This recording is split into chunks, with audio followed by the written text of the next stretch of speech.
Assalamualaikum warahmatullahi wabarakatuh. Perkenalkan, nama saya Nurfasila, NPM 1940201020 dari lokal A2. Di sini saya akan memaparkan hasil jurnal penelitian yang telah saya temukan, yaitu dengan judul Hama Penting Tanaman Ubi Jalar atau dengan nama latin Ipomea batatas L. di Kabupaten Minahasa, Minahasa Utara, dan Kota Tomohon. Selanjutnya, ubi jalar merupakan tanaman sebagai sumber karbohidrat, vitamin A, C, dan mineral yang sangat bermanfaat bagi kesehatan manusia. Selain sebagai sumber bahan pangan, ubi jalar juga merupakan sumber bahan baku industri dan pakan ternak. Kemudian, hama memiliki dua pengertian, yaitu dengan secara luas, hama berarti organisme yang dapat mengurangi mutu, ketersediaan, dan jumlah sumber daya tanaman bagi kepentingan manusia. Sedangkan secara sempit, hama berarti semua binatang yang dalam aktivitas hidupnya memakan tanaman yang dibudidayakan sehingga menimbulkan kerugian yang berarti. Kelimpahan populasi serangga pada suatu habitat ditentukan oleh adanya keanekaragaman dan kelimpahan sumber pakan maupun sumber daya lain yang tersedia pada habitat tersebut.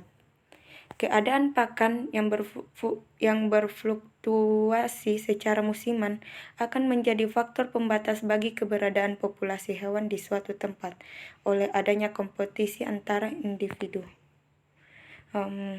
Selanjutnya, hama yang terdapat pada ubi jalar yaitu hama Noctuidae Spodoptera sp, di mana gejalanya dia menyerang bagian daun dengan cara memotong dan melubangi bagian daun dan permukaan daun.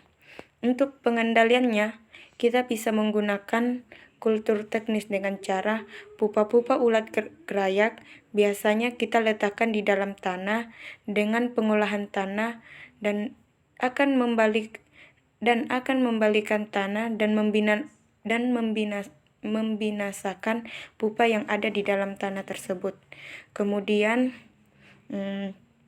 hama selanjutnya yaitu hama Pyralidae ompisa sp.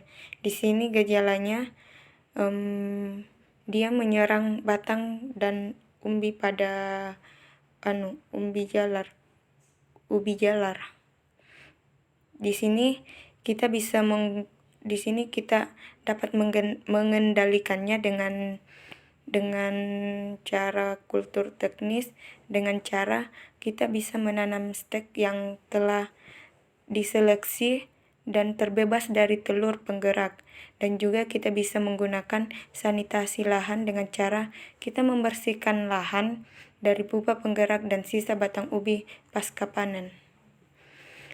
Kemudian kita bisa menggunakan juga pengendalian biologis dengan cara kita menggunakan pemangsa seperti cecopet dan semut, dan kita juga bisa menggunakan parasit dari famili Enchirididae atau Hymenoptera.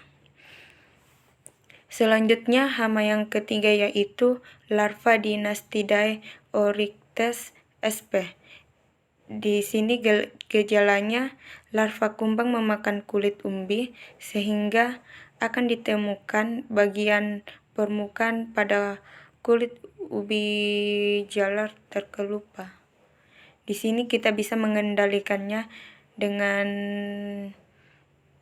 cara kultur teknis, dengan cara melakukan tanam serempak, membajak dan menggaru lahan yang dalam 2 kali sebelum tanam untuk memaparkan telur dan lundi atau erut ke pemangsa dan sinar matahari. Kemudian kita juga bisa menggunakan pengendalian biologis dengan menggunakan jamur Metarhizium anisopliae. Kemudian kita juga bisa menggunakan pengendalian mekanis dengan cara mengambil dan mengumpulkan uret, memangsa lampu perangkap, memasang lampu perangkap dengan tempat penampungan yang diberi air sabun. Mungkin